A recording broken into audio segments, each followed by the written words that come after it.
Assalomu alaykum kanalimiz obunachilari.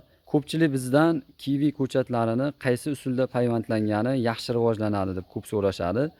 Do'stlar, hozir men sizlarga ikki xil jinsdagi kivi ko'chatini ikki xil usulda payvandlaganimizni qisqacha ko'rsatib o'tmoqchiman.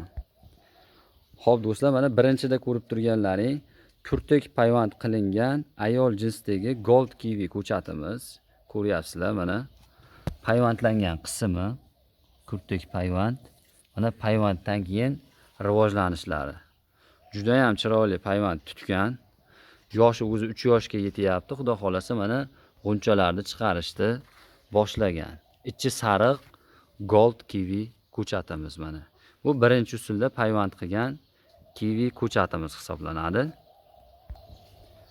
Xo'p, endi do'stlar, bu ko'rib turganlaring changlatuvchi erkak kivi ko'chatimiz. Iskana payvand qilingan mana. Payvand qilingan sohasi. Payvandlar juda ham yaxshi tutgan. Mana rivojlanishlarini o'zlaring ko'rib turibsizlar. Juda ham chiroyli rivojlanyapti. Demak, xulosa qilib aytish mumkinki, ikkala usulda ham payvandlangan kivilar juda ham yaxshi rivojlanaveradi. Mana o'zlaring amalda ko'rib turibsizlar. Kimga shunaqa ishonchli, sifatli kivi ko'chatlaridan kerak bo'lsa, aloqaga chiqaverasizlar. Zakazga ko'p miqdorda har xil sortlaridan kivilarni chiqarib beramiz. Hammaga rahmat, sog' salomat bo'linglar.